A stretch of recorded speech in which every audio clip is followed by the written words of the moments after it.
कैसे हैं आप लोग। आशा करती हूँ आप सब बहुत अच्छे होंगे, सुरक्षित होंगे, स्वस्थ होंगे। इस वीडियो में मैं आपसे शेयर करने जा रही हूँ करवा चौथ की पूजन सामग्री। यह व्रत सुहागिन महिलाएं अपने पति की लंबी आयु के लिए रखती हैं।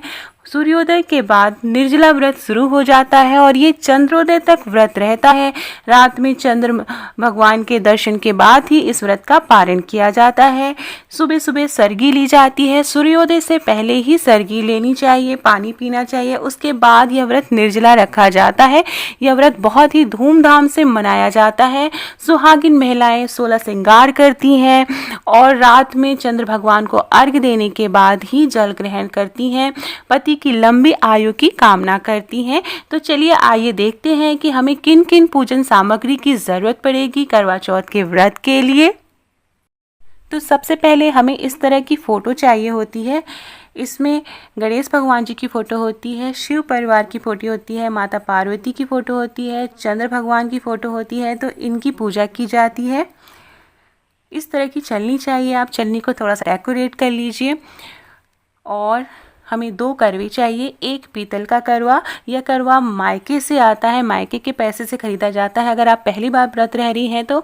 और एक मिट्टी का करवा लगता है इस तरह का, और एक पीतल का करवा रहता है। ये कलश स्थापना के लिए है। अष्टदल कमल पे हम कलश स्थापना करेंगे तो उसके लिए आप कोई भी पीतल का इस तरह का लोटा ले सकते हैं। इसके ऊपर इस तरह के मिट्टी के पात्र होंगे और साथ में हम 3 दिए इस तरह से मिट्टी के छोटे दिए इसके ऊपर रखेंगे।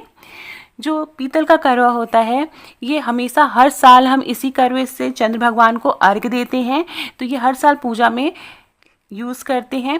लेकिन जो मिट्टी का करवा है वो हर साल हमें नया खरीदना चाहिए और पूजा के बाद 1 साल तक इस मिट्टी के करवे को हमें संभाल कर रखना चाहिए कहीं पर। तो मैं आपको दिखाती हूँ सरई। इस तरह की सरई करवा चौथ के आसपास मार्केट में आसानी से मिलने लगती है। ये जो पूजा विधि है वो मैं पूर्वांचल, उत्तर प्रदेश, बिहार और मध्य प्रदेश में जिस तरह से पूजा की जाती है वो विधि मैं बता रही हूँ। तो वहाँ पे सरई का ज़रूर यूज़ किया जाता है। इस तरह की सरई होती है। और हमें चाहिए नारियल, 1 बड़ा नारियल। इस तरह से चावल, थोड़ा ज़्यादा सा चावल लेंगे क्योंकि हमें कलश के ऊपर जो मिट्टी के बड़े दिए हैं उसमें भरना रहता है। रोली, बतासे, इस तरह से बतासे चाहिए, गट्टे, रबड़ी, कुछ ड्राई फ्रूट्स चाहिए चढ़ाने के लिए। आप कोई भी ड्राई फ्रूट्स ले सकते हैं। काजू हो गया, बादाम हो गया, आप ले सकते हैं, गट्टा, रबड़ी। तो ये सारी चीज़ें आप अपने शक्ति के अनुसार आप जो चढ़ाना चाहें माता रानी को, भगवान को, आप वो चढ़ा सकते हैं। लाल रंग के 2 कपड़े मैंने लिए हैं। एक कपड़ा नीचे चौकी पे बिछाने के लिए लिया है और एक माता रानी को चढ़ाने के लिए लिया है। आप चाहे तो चुनरी भी चढ़ा सकते हैं या फिर आप साड़ी चढ़ा सकते हैं। पूजा में ये सारी चीज़ें चढ़ाई जाती हैं जो आपको आसानी से मिल जाए। जैसे कि अगर सरई नहीं मिल पा रही है तो कोई बात नहीं, क्योंकि नोएडा, गाज़ियाबाद उस साइड में कहीं कहीं सरई नहीं मिल पाती है। अब हमको चाहिए श्रृंगार का सामान। श्रृंगार के सामान में चूड़ी, सिंदूर, पीले रंग का सिंदूर ज़रूर चढ़ाएं और उसके साथ आप लाल रंग का सिंदूर भी चढ़ाएं। अपना जो सिंधौरा है वो पूजा में ज़रूर शामिल करें। महावर, जिसको आल्ता भी बोलते हैं, बिंदी, लाल रंग की बिंदी चढ़ाएं। सीसा, कंघी, चूड़ी, जो भी श्रृंगार का सामान है, आप जितना भी लिपस्टिक, नेल पॉलिश हो गया, मेहंदी ज़रूर चढ़ाएं। सुहाग का सामान है। बहुत से लोग बिछिया भी चढ़ाते हैं सुहाग के सामान में।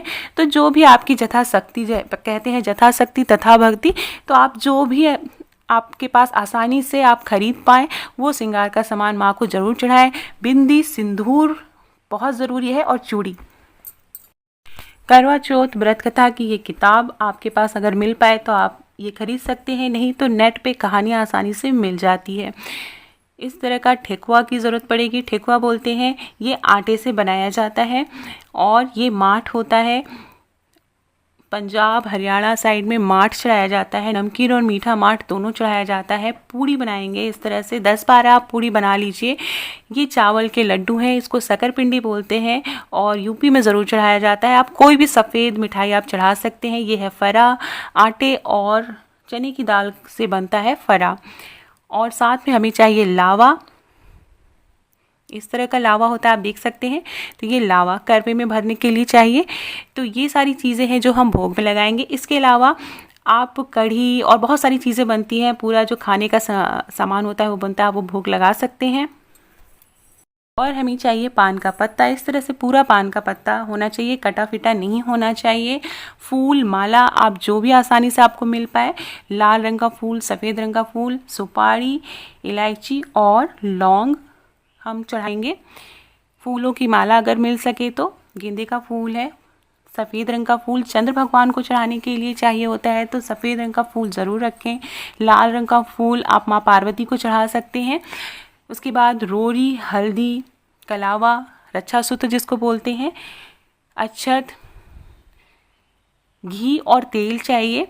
मैं बताती हूँ क्यों ज़रूरत पड़ेगी। सिंघाड़ा, इस मौसम में ये फल मिलता है तो सिंघाड़ा ज़रूर चढ़ाएं। और 4-4 की संख्या में फल चढ़ाने होते हैं। आप जो है सेब, अनार, इस मौसम में जो भी मिल रहा है, केला, तो 4 फल 4-4 की संख्या में चढ़ाते हैं। तो फल फूल आप कोई भी चढ़ा सकते हैं, आपकी इच्छा पे है, 4 की संख्या में होना चाहिए। इस तरह से ये सारी पूजन सामग्री है। और अगरबत्ती, धूप बत्ती, सरसों का तेल चाहिए और देसी घी चाहिए पूजा में चढ़ाने के लिए। साथ में आप अगर इत्र और शहद चढ़ाएं तो भी अच्छा होता है, इत्र ज़रूर पूजा में शामिल करना चाहिए। तो ये थी संपूर्ण पूजन सामग्री जो कि ज़रूरी है पूजा में। तो ये है संपूर्ण पूजन सामग्री जो कि आप करवा चौथ के व्रत में पूजा में शामिल करते हैं। सबसे पहले माता चौथ की पूजा की जाती है, जिसको बोलते हैं भगवान गणेश की, और शिव परिवार की पूजा की जाती है, माता पार्वती की पूजा की जाती है, इस फोटो की जो आपकी रखी है। उसके बाद बहुत सी सुहागिन महिलाएं करवा चौथ की थाली बनाती हैं, ग्रुप में गाना बजाना करती हैं और करवा फेरती हैं। अगले वीडियो में मैं बताऊंगी कि करवा चौथ की पूजा हम कैसे करते हैं, कैसे करवा स्थापित करते हैं, कलश स्थापना कैसे कहते हैं, चौथ माता की पूजा कैसे करते हैं, चंद्र भगवान को अर्घ्य कैसे देते हैं, करवा चौथ की थाली कैसे पूजा की हम तैयार करते हैं। आपको कोई कन्फ्यूज़न हो, कुछ पूछना है तो आप कमेंट में आसानी से पूछ सकते हैं। आप जब पूछेंगे मैं आंसर करने की कोशिश करूंगी।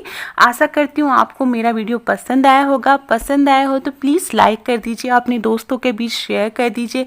कमेंट बॉक्स में ज़रूर बताइएगा कैसा लगा। बहुत बहुत धन्यवाद।